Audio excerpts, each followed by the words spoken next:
ये कहानी है पोला नामी एक लड़की की जो बहुत ही ज्यादा ज़हीन है। अपने स्कूल और कॉलेज में हमेशा उसने टॉप किया है। वो डॉक्टर बन रही थी और 4th ईयर में भी टॉप करने की वजह से उसे अपना फाइनल ईयर एक बहुत बड़ी यूनिवर्सिटी से कंप्लीट करने की ऑफर आती है, जिसका नाम था यूनिवर्सिटी ऑफ हेडलबर्ग। वो बहुत ज्यादा खुश थी। ये बात वो जाकर अपने ग्रैंडपा को बताती है। वो जो इस टाइम हॉस्पिटल में एडमिट थे, ये खबर सुनकर बहुत ज्यादा खुश होते हैं और उसे बताते हैं कि ऐसी अच्छी यूनिवर्सिटीज में जाने का मौका ऐसे ही किसी को नहीं मिल जाता। तुम इसे गवाना मत। मैं भी इसी यूनिवर्सिटी का पार्ट रहा हूँ और ये यूनिवर्सिटी अपने रिसर्च वर्क के लिए मशहूर है। घर जाकर पोला ये बात अपने मॉम डैड को बताती है। अजीब बात ये थी कि उसके डैड उसकी स्कॉलरशिप से खुश नहीं थे, साथ ही यूनिवर्सिटी ऑफ हेडलबर्ग जाने वाले उसके फैसले से भी नाखुश थे और ये चीज पोला को उदास कर देती है। उसकी उदासी उसकी मॉम से देखी नहीं चाहती और फाइनली ये लोग पोला को यूनिवर्सिटी जाने की परमिशन दे देते हैं। सीन कट होकर हमें यूनिवर्सिटी ऑफ हेडलबर्ग का एक सीन दिखाया जाता है जहाँ डायसेक्शन टेबल पे एक आदमी लेटा था। डॉक्टर्स शायद उसका ऑपरेशन कर रहे थे कि बीच ऑपरेशन ही उसे होश आ जाता है और जब वो देखता है कि डॉक्टर्स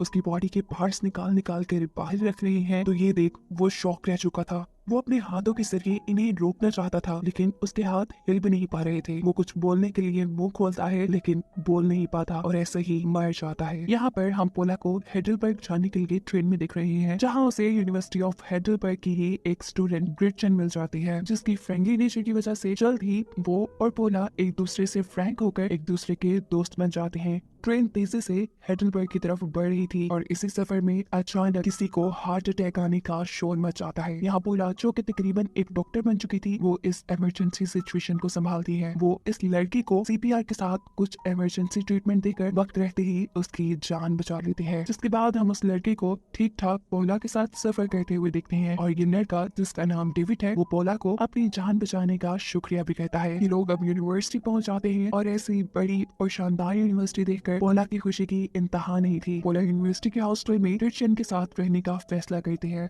जिसके बाद ये दोनों मिलकर यूनिवर्सिटी का एक टूर लेते हैं। चलते चलते पहुंच जाते हैं ये लोग एक मुर्दा घर के पास जहां मरे लोगों को रखा जाता है। उनके आते ही यहाँ अचानक से एक डेड बॉडी बुरी तरह हिलती है जो देख पोला शॉक हो चुकी थी। उसके साथ आई उसके दोनों साथी डर के यहाँ से भाग जाती हैं, लेकिन पोला को बिल्कुल डर नहीं लगा क्योंकि वो ये बात जानती थी कि कोई भी बॉडी तभी हिल सकती है जब उसे इलेक्ट्रिक इम्पल्स दी जाए। वो इस बॉडी के पास जाकर इस बॉडी के हिलने की वजह ढूंढने लगती है। उसे जैसे ही डेड बॉडी के ऊपर से कपड़ा हटाया तो कुछ मिनट तक वो हिल भी नहीं सकी क्योंकि इस डेड बॉडी पर उसका सर नहीं था। लेकिन फिर वो अभी भी इसके हिलने की वजह जानने में लग जाती है और बॉडी को अच्छी तरह चेक करने पे उसे बॉडी के साथ कुछ वायर्स और चिप लगी नजर आती हैं। जिन वायर्स का पीछा करते हुए वो एक सीक्रेट रूम तक पहुंचती है जहाँ पर कुछ सीनियर्स इन सब की रैगिंग के लिए बैठे थे। वो तो बस इन लोगों को डराने के लिए करंट के जरिए बॉडी में इलेक्ट्रिक इम्पल्स डाल रहे थे और यही वजह थी बॉडी के हिलने की। अब पोला क्योंकि डरी नहीं थी इसलिए ये सब पोला की बहादुरी से इम्प्रेस होकर उसे रात में होने वाली एक पार्टी में इनवाइट करते हैं जहाँ उसकी दोस्त क्रिश्चियन भी आती है और उसने ट्रेन वाले लड़के डेविड को भी बुलाया था। यहाँ डेविड जो कि इस यूनिवर्सिटी में पार्टी करने के लिए गया था, उसे क्या मालूम था कि ये पार्टी ये मजा उसका आखिरी मजा होगा, क्योंकि जैसे ही डेविड वॉशरूम में चलता है तो कोई अनजान आदमी उसके गले पे इंजेक्शन लगाकर उसे बेहोश कर देता है। ये कौन था इसके बारे में किसी को नहीं पता था। वो घसीटते हुए डेविड की बॉडी को कहीं ले जा चुका था और बाहर पार्टी करने वाले लोग इस चीज से बेखबर थे। पोला और ग्रिचन ने भी इस पार्टी में खूब मजे किए थे, इतने कि ग्रिचन को याद ही नहीं रहा कि उसने यहाँ पे डेविड को भी बुलाया था। अगले सीन में हम डेविड को डायसेक्शन टेबल पे लेटा हुआ देखते हैं। उसके करीब 2 डॉक्टर्स हैं जो आपस में डेविड का डायसेक्शन करने की बात कर रहे हैं, यानी उसके जिस्म को काट कर उसके जिस्म के हिस्से निकालने की बात कर रहे हैं। और इसी टाइम पे डेविड को होश भी आ गया है। अपने आप को बचाने के लिए वो पास रखा डॉक्टर का एक ब्लेड उठा लेता है और जैसे ही डॉक्टर डेविड को कोई इंजेक्शन लगाने के लिए उसके करीब आता है, फौरन ही डेविड उस पे हमला करके यहाँ से भागने की कोशिश करता है, लेकिन तभी पीछे से दूसरा डॉक्टर उसके ऊपर हमला करके उसे मार देता है। अगले दिन पोला की इस यूनिवर्सिटी में पहली क्लास थी जहाँ पहला लेक्चर प्रोफेसर ग्रोमबैक उन्हें देते हैं और बताते हैं कि हमारी यूनिवर्सिटी रिसर्च के लिए पूरी दुनिया में मानी जाती है और हमारी यूनिवर्सिटी से बने हुए डॉक्टर दुनिया के बेस्ट डॉक्टर्स हैं और आने वाले कुछ सालों में आपका भी नाम उन्हीं बेस्ट डॉक्टर्स में होगा। ऐसे में हमारी जिम्मेदारी है आप लोगों को बेस्ट नॉलेज और बेस्ट एजुकेशन देना, साथ ही हम यहाँ पे आपको एक्सपीरियंस भी देंगे। डॉक्टर इन्हें एनाटॉमी के डायसेक्शन रूम में ले जाते हैं जहाँ पर डॉक्टर्स मरे हुए लोगों की बॉडी पर एक्सपेरिमेंट करते हैं। यहाँ देखने को मिलते हैं बहुत से इंसानी स्केलेटन, जिनके बारे में प्रोफेसर ग्रोमबैक तो इन्हें बताते हैं कि ये नकली है, लेकिन दिखने में ये सब बिल्कुल असली जैसे लग रहे थे। ये पोला को एक स्केलेटन के नीचे अपने ग्रैंडपा का नाम लिखा नजर आता है। एक्साइटेड होकर वो ये चीज प्रोफेसर ग्रोमबैक को बताती है कि ये स्केलेटन मेरे ग्रैंडपा ने बनाया है। जवाब में प्रोफेसर ग्रोमबैक कहते हैं यकीनन वो इस यूनिवर्सिटी के फिर बहुत ही होनहार स्टूडेंट रहे होंगे और उन्होंने प्रोफेसर बनने के बाद रिसर्च वर्क पे भी काफी काम किया होगा। और ये बातें सुनकर पोला अपने ग्रैंडपा के लिए बहुत ज्यादा प्राउड फील कर रही थी। अब फाइनली टाइम आ गया था कि स्टूडेंट खुद पोस्टमार्टम करी। पोला के सामने जो डेड बॉडी थी, इसे देखकर पोला शॉक रह जाती है, क्योंकि ये कोई और नहीं बल्कि डेविड था, जिसकी सिर्फ 2 दिन पहले ही तो उसने जान बचाई थी। प्रोफेसर ग्रोमबैक पोला को इस आदमी का दिल निकालने को कहते हैं, लेकिन उल्टा पोला ग्रोमबैक से सवाल करती है कि ये आदमी कैसे मरा। इसकी बॉडी पे ऐसे कोई निशान नहीं है जिसकी वजह से कहा जाए कि ये किसी बीमारी से मरा है। यहाँ प्रोफेसर ग्रोमबैक उसे डांट देते हैं और कहते हैं तुम्हें अपने काम पर तवज्जो देनी चाहिए। ये मैटर्स तुम्हारे नहीं है कि ये आदमी कैसे मरा। हो सकता है किसी रिसर्च के लिए तैयार किया जा रहा हो। ये बातें सुनने के बाद पोला और ग्रिचन दोनों काम तो करने लग जाती है, लेकिन दोनों को ही दाल में कुछ काला महसूस होता है और पता चलाने के लिए वो डेविड के ब्लड सैंपल्स को अपने पास छुपा लेती है। लैब में इस ब्लड पे रिसर्च करने पे पोला को ब्लड के अंदर बहुत ही अजीबोगरीब केमिकल्स का पता चलता है, जो केमिकल्स किसी आम इंसान के जिस्म में नहीं पाए जाते। ये बात पोला अपने एक फ्रेंड से डिस्कस करती है और उसे केमिकल का पता चलाने को कहती है। जो लड़का उसे कहता है कि सिर्फ ब्लड नहीं, मुझे उसकी बॉडी के कुछ टिश्यूज पे चाहिए होंगे केमिकल का पता चलाने के लिए, जिसके लिए भी पोला हामी भर देती है। अपने इस मिशन के लिए पोला मुर्दा कर जाती है और वहाँ फ्रीजर से डेविड की बॉडी निकालकर उसके कुछ टिश्यूज चुरा लेती है। इस दौरान उसने नोटिस किया कि डेविड के पाँव पे AAA के निशान थे। अपना काम करके वो तकरीबन फ्री हो ही गई थी कि अचानक यहाँ पर इस जगह का अटेंडेंट आ जाता है, जिसे देखकर पोला घबरा जाती है। वो पूछता है कि तुम आखिर यहाँ क्या कर रही हो। उसे कुछ समझ नहीं आता। वो झूठ बोल देती है कि वो प्रोफेसर ग्रोमबैक के कहने पे यहाँ आई। वो इस अटेंडेंट से पूछती है कि डेविड की बॉडी को यहाँ तक कौन लेके आया है, जिसके जवाब में अटेंडेंट उसे बताता है कि मैं यूनिवर्सिटी की पॉलिसीज को देखते हुए एक स्टूडेंट को इसकी इन्फॉर्मेशन नहीं दे सकता। वो इंसान जो आपकी बात जान गया था कि पोला डेविड की मौत की छानबीन कर रही है, वो ये खबर किसी को फोन पे बताता है। जरूर वो डेविड के मर्डर को ही ये खबर दे रहा होगा। अगले सीन में हम पोला और उसकी दोस्त ग्रेचन को लाइब्रेरी में देखते हैं। वो डेविड की मौत को ही डिस्कस कर रहे थे। तभी पोला को डेविड की बॉडी पे AAA के मार्क्स याद आते हैं, जिसके बारे में वो बुक्स में रिसर्च शुरू करती है। उसे मालूम होता है कि ये एक सीक्रेट सोसाइटी का साइन है, जहाँ के लोग मेडिकल साइंस की रिसर्च के लिए जिंदा लोगों पर एक्सपेरिमेंट करते थे, जो कि इलीगल था। ये लोग ऐसे इंसानों को अपना शिकार बनाते थे जिनको पहले से ही कोई बड़ी बीमारी हो, ताकि वो इस बीमारी की वजह से इंसान की बॉडी में होने वाले चेंजेस को देख सके, उसके ऊपर रिसर्च कर सके और साथ ही इस इंसान की फिर मुर्दा बॉडी को किसी दूसरे रिसर्च पर्पस के लिए भी इस्तेमाल किया जा सके। पता चलता है कि जो स्केलेटन पिछले सीन में दिखाए गए थे वो भी इन्हीं इंसानों से बनाए जाते थे, जिनको देखकर बच्चे ज्यादा अच्छे से अपने कॉन्सेप्ट क्लियर कर पाए। इस सोसाइटी का नाम था एंटी हिपोक्रेट सोसाइटी, जो पिछले कई 100 सालों से काम कर रही थी और heidelberg यूनिवर्सिटी का इस सोसाइटी से गहरा ताल्लुक था। पहले ये सिर्फ बीमार लोगों पर रिसर्च किया करते थे, लेकिन वक्त गुजरने के साथ जब वर्ल्ड वॉर 2 हुई तो जर्मन्स ने बेगुनाह और बेकसूर लोगों को भी इन रिसर्च पर्पसेस के लिए इस्तेमाल किया। अब पोला को शक है कि ये सोसाइटी अभी भी यूनिवर्सिटी ऑफ heidelberg में काम करती है और उसी से जुड़े हुए लोगों ने ही जरूर डेविड का मर्डर किया है, क्योंकि वो एक हार्ट पेशेंट था। रेचन उसकी सारी थ्योरी को एक कहानी कहती है, साथ ही ये भी कि ये सारी कहानियां किताबों में ही एग्जिस्ट करती है। असल में ऐसा कुछ नहीं हो सकता। डेविड को जरूर उसके किसी दुश्मन ने मारा होगा। अभी वो लोग की बात कर ही रहे थे कि यहाँ पर पोला को उसकी फ्रेंड की कॉल आती है, जिसको उसने डेविड के ब्लड सैंपल और उसके बॉडी टिश्यूज भेजे थे। पता चला था कि डेविड को एक ऐसे केमिकल के जरिए मारा गया जो केमिकल इंसान की बॉडी में जाकर जल्द ही उसकी बॉडी के सारे खून को खुश करके बॉडी को एक प्लास्टिक में बदल देता है। इसीलिए तो लैब में पड़े हुए वो सभी स्केलेटन्स इतने सालों से वैसे के वैसे ही थे। उसे बात जानकर दुख होता है कि इस यूनिवर्सिटी में कोई बहुत बड़ी गेम चल रही है और इसकी खबर वो जाकर प्रोफेसर ग्रोमबैक को देती है, जो उसकी बातें सुनते ही उसे एक और बार डांटती है और कहते हैं मैंने तुम्हें मना किया था ना कि तुम डेविड के केस से दूर रहो, तुम्हें अपनी स्टडीज पे तवज्जो देनी चाहिए। ये बात तुम्हें क्यों नहीं समझ आ रही? तुम्हारा फाइनल ईयर है ना। चार पोला अब अपने रूम में वापस आ जाती है जैसे ही वो बेड पे लेटने आई तो उसने फील किया कि उसका पूरा बेड खून से भरा हुआ था। बेड के नीचे भी बहुत खून था और साथ ही वहाँ कुछ कैंडल्स भी पड़ी थी। ये सब उसे किसी रिचुअल से जुड़ा लग रहा था। उसे लगता है ये भी एंटी हिपोक्रेट सोसाइटी का ही काम है। दोबारा वो लैब में जाती है और बुक से रिसर्च करने में उसे पता चलता है कि एंटी हिपोक्रेट सोसाइटी के लोग जब किसी को सजा देना चाहते हैं तो उससे पहले वार्न करने के लिए वो उसके बेड के नीचे ब्लड और कैंडल्स रख देते हैं, जो इशारा है कि वो इंसान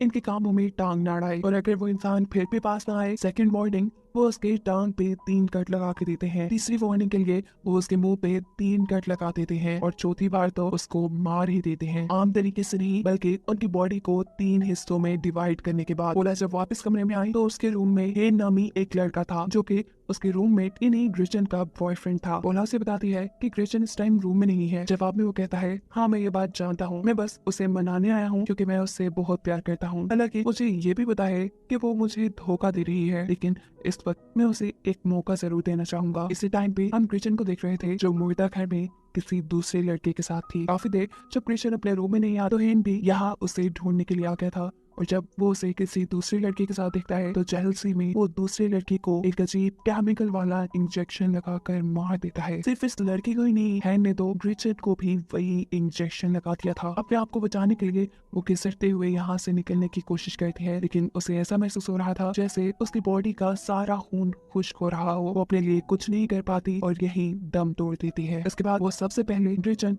और उस लड़की के खून को इस मुर्दा घर से साफ करता है और फिर उन दोनों को फ्रीजर में डाल देता है। फ्रीजर में डालने के बाद भी उसे डर था कि लोग इन दोनों को पहचान लेंगे, इसलिए वो उन दोनों का गला ही काट देता है। सुबह होने पर हम देखते हैं कि यूनिवर्सिटी में सभी के मुंह पे ग्रिचन और उस लड़के के गायब होने की खबर है। पोला भी अपने दोस्त को ढूंढ रही थी। उन्हीं का पता चलाते हुए वो मुर्दा घर पहुंचती है, जहां उसके हाथ मुर्दा घर के अटेंडेंट की डायरी लग जाती है। यहाँ उसे पता चलता है कि डेविड को इस मुर्दा घर तक लाने वाला हेन ही था, वो लड़का जिसने अभी 2 मर्डर किए हैं। हेन इस टाइम उसके सामने ही बैठा हुआ था। वो उसे देखकर परेशान हो जाती है और इस टाइम हेन उसके सामने उसकी दोस्त की कटी हुई उंगली रखता है, उसे धमकाने के लिए कि वो डेविड वाले केस का पीछा छोड़ दे, वरना तुम्हारे साथ भी वही हशर होगा जो तुम्हारी दोस्त के साथ हुआ है। इन सारी बातों से घबरा कर वो फौरन पुलिस स्टेशन जाती है और पुलिस को अपने दोस्त की मरने की रिपोर्ट लिखने को कहती है, लेकिन पुलिस उसकी एक नहीं सुनती। पुलिस स्टेशन से वापस आने पर हेन का उसे मैसेज मिलता है कि वो उसे मुर्दा घर मिले। यहाँ हेन उसे ग्रिचन की लाश दिखाता है, जो देखकर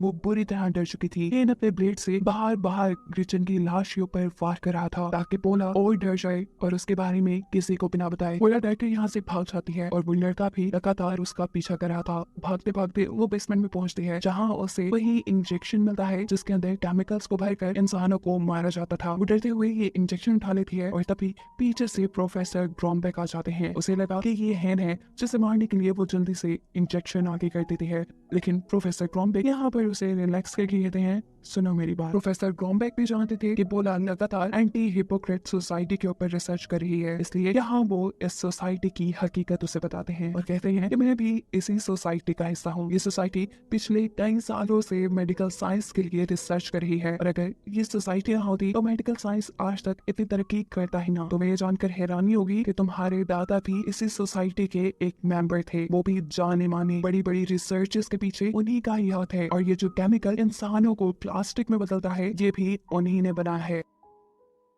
ये बात जानकर पोला शॉक में रह जाती है कि वो अपने ग्रैंडपा को अपना आइडियल मानती थी और वो भी इन्हीं की तरह किलर थे। वो इस बारे में अपने ग्रैंडपा से बात करना चाहती थी, लेकिन अफसोस की बात यह है कि उसी दिन उसके ग्रैंडपा की मौत हो जाती है। और अगले सीन में हम एंटी हिपोक्रेट सोसाइटी की एक मीटिंग देखते हैं, जहाँ पे हेन के लिए ही अदालत लगाई गई थी। असल में उसने 2 ऐसे लोगों को मारा था जो कि बीमार भी नहीं थे और ना ही एंटी हिपोक्रेट सोसाइटी का शिकार थे। उसने अपनी जाती दुश्मनी और अना के लिए एंटी हिपोक्रेट सोसाइटी की दी हुई अथॉरिटीज का इस्तेमाल किया। हेन सोसाइटी के लिए भी खतरा बनता जा रहा था, जबकि हेन सोसाइटी के लोगों को कहता है, मैं जो भी कर रहा हूँ आप लोगों के लिए ही कर रहा हूँ। प्रोफेसर जवाब में कहते हैं, नहीं, वो उसे सजा के तौर पे अपनी बॉडी पे 3 कट लगाने को कहते हैं। जुनून में आकर हेन अपने मुंह के ऊपर 3 कट लगा लेता है और इन्हें वार्न करके जाता है कि अभी तो वो और भी मर्डर करेगा। ये सुनने के बाद सोसाइटी के लोग उसे पुलिस के हवाले करने का फैसला करते हैं। ये फैसला हेन को और भी जोश में लाता है। वो जेल नहीं जाना चाहता था, इसीलिए वो अपने चर यानी प्रोफेसर ग्रॉम्बेक को रात में उनके घर जाके कत्ल कर देता है। पोला चूंकि इस वक्त अपने घर पे थी, अपने ग्रैंडपा के फ्यूनरल की वजह से वो उनके रूम में जाकर उनकी चीजों की तलाशी लेती है, जहाँ उसे ये बात कंफर्म हो जाती है कि वो भी एंटी हिपोक्रेट सोसाइटी का हिस्सा थी और ये चीज उसे बहुत ज्यादा दुखी कर रही थी। अपना दुख बांटने के लिए वो अपने एक फ्रेंड के पास आती है जो उसे सहारा देता है। सुबह होने पर ओला देखती है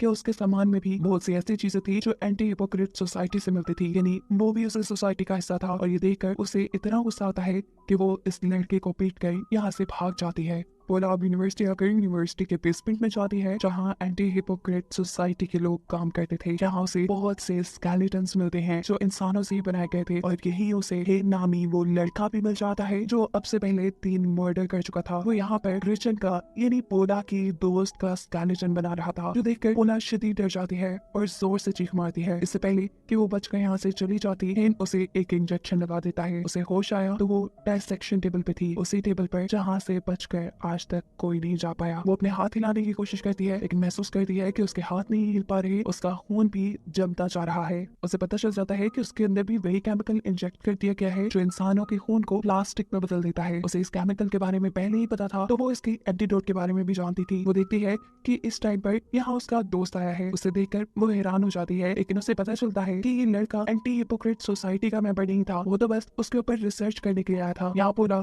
जल्दी जल्दी उसे अपनी सिचुएशन समझाती है और उसे अपनी मदद करने को कहती है। वो उसे बताती है कि मेरी जान खतरे में है, तुम जैसे भी करके यहाँ कहीं से सोडियम क्लोराइड लेकर आओ। लड़का उसकी बात मानते हुए जल्दी से सोडियम क्लोराइड का एक इंजेक्शन लाकर उसे लगा देता है। अभी उसे इंजेक्शन लगा ही था कि यहाँ पर केन और एक और लड़का आ जाता है, यानी एंटी हिपोक्रेट सोसाइटी के मेंबर, जो पोला के दोस्त को यहाँ देखकर उसे बेहोश कर देते हैं और पोला के डायसेक्शन की बात करने लगते हैं। वो दोनों बात कर रहे थे कि पोला की बॉडी को 2 हिस्सों में डिवाइड करेंगे। इनको बिल्कुल अंदाजा नहीं था कि इनके दिए हुए केमिकल इंजेक्शन के बावजूद भी पोला होश में थी। हैन जितने भी यहाँ पर पोला के दूसरे दोस्त को उठाकर डायसेक्शन टेबल पर रखता है, तभी मौका पाते ही पोला हैन के यहाँ दूसरे दोस्त के ऊपर हमला करके उसके ऊपर वही इंजेक्शन लगा देती है, जिससे वो बेहोश हो जाता है। उसे ऐसा करते देखकर हैन को उसके ऊपर गुस्सा आ जाता है। वो उसको मारने के लिए उसकी तरफ बढ़ता है। उसके हाथ में सर्जरी ब्लेड थी। वो जैसे ही पोला के ऊपर हमला करता है तो इस हमले से पोला बच जाती है और अपनी जान बचाने के लिए अपने पीछे मौजूद ब्रेकर बॉक्स से एक हाई वोल्टेज करंट की तार निकालकर वो हैन को करंट लगाकर मार देती है। हैन का दूसरा साथी भी पोला के दिए हुए केमिकल की वजह से मर चुका था, जबकि पोला